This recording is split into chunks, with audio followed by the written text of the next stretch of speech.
Hello दोस्तों, आज हम पढ़ेंगे तुलसीदास का जीवन परिचय जो बोर्ड एग्जाम के लिए बहुत ज़्यादा महत्वपूर्ण है। स्टार्ट करने से पहले मेरी एक छोटी सी रिक्वेस्ट है, यदि आपने मेरे चैनल को सब्सक्राइब नहीं किया है तो सब्सक्राइब कर लेना और बेल आइकन दबा देना ताकि नोटिफिकेशन सबसे पहले मिल सके। तो चलिए स्टार्ट करते हैं। सबसे पहले आपको हेडिंग डालनी है जीवन परिचय ब्लैक पेन से। आगे लिखना है उसके गोस्वामी तुलसीदास जी का जन्म सन 1532 ईस्वी विक्रमी संवत 1589 बांदा जिले के राजापुर नामक गांव में हुआ था। यानी कि जो गोस्वामी तुलसीदास का जन्म हुआ था वो 1532 ईस्वी बांदा जिले के राजापुर नामक गांव में हुआ था। इसके आगे लिखना है इनके पिता का नाम आत्मराम दुबे तथा माता का नाम हुलसी था। इनके पिता का नाम क्या था? आत्मराम दुबे और तथा माता का नाम क्या था? हुलसी था। जो मैंने रेड पेन से लिख रखा, आपको बोर्ड एग्जाम में ब्लैक पेन से लिखना है, रेड का यूज़ बिल्कुल नहीं करना है। आगे लिखना है कुछ लोग इनका जन्म स्थान एटा जिले के सोरो नामक स्थान को मानते हैं।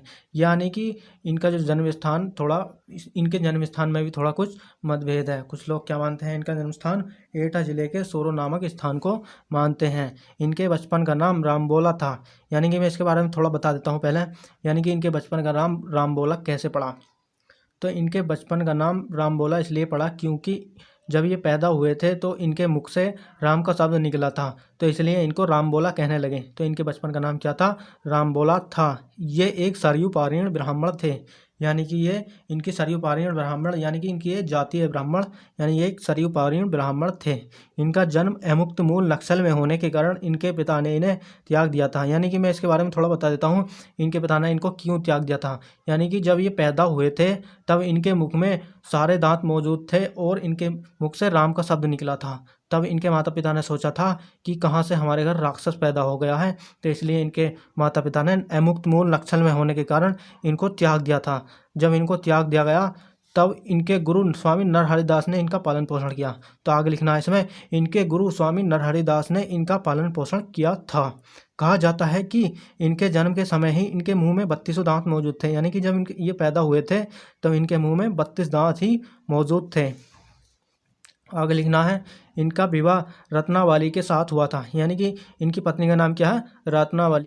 आगे लिखना है ये अपनी पत्नी के प्रेम में बहुत अनुरक्त रहते थे। यानी कि अपनी पत्नी के प्रेम में बहुत ही मग्न रहते थे। अनुरक्त को कह सकते हैं आप मग्न। यानी कि ये अपनी पत्नी के प्रेम में बहुत मग्न रहते थे। लेकिन पत्नी की डांट के कारण इनके मन में वैराग्य उत्पन्न हो गया। यानी कि एक बार इनकी पत्नी ने इनको डांट लगा दी थी तो इनके मन में वैराग्य उत्पन्न हो गया था और वे काशी चले गए थे। सभी घर बार छोड़ करके काशी चले गए थे। काशी के शेष सनातन नामक विद्वान से वेद पुराण आदि का ज्ञान प्राप्त किया। यानी कि वहाँ उनका परिचय इनका परिचय जो हुआ था वो शेष सनातन नामक एक विद्वान से हुआ था और वहाँ से इन्होंने वेद पुराण आदि का ज्ञान प्राप्त किया था। इनका जीवन काशी, अयोध्या और चित्रकूट में अधिक व्यतीत इनका जो जीवन व्यतीत हुआ था वो काशी, अयोध्या और चित्रकूट में अधिक व्यतीत हुआ था। और सबसे बाद में लिख देना है ब्लैक पेन से कि इनकी मृत्यु सन 1583 ईस्वी के लगभग हुई थी। यानी कि इनकी मृत्यु में भी थोड़ा अभी मतभेद है। यानी कि जो किताबों में लिखा हुआ है वो 1583 ईस्वी के लगभग हुई थी।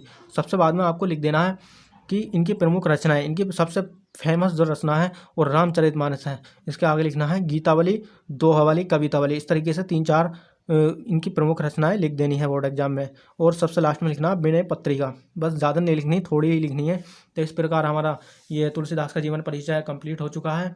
आप यदि इसी प्रकार से बोर्ड एग्जाम में करके आएंगे तो आपको पूरे नंबर मिल जाएंगे और एक भी नंबर नहीं कटेगा।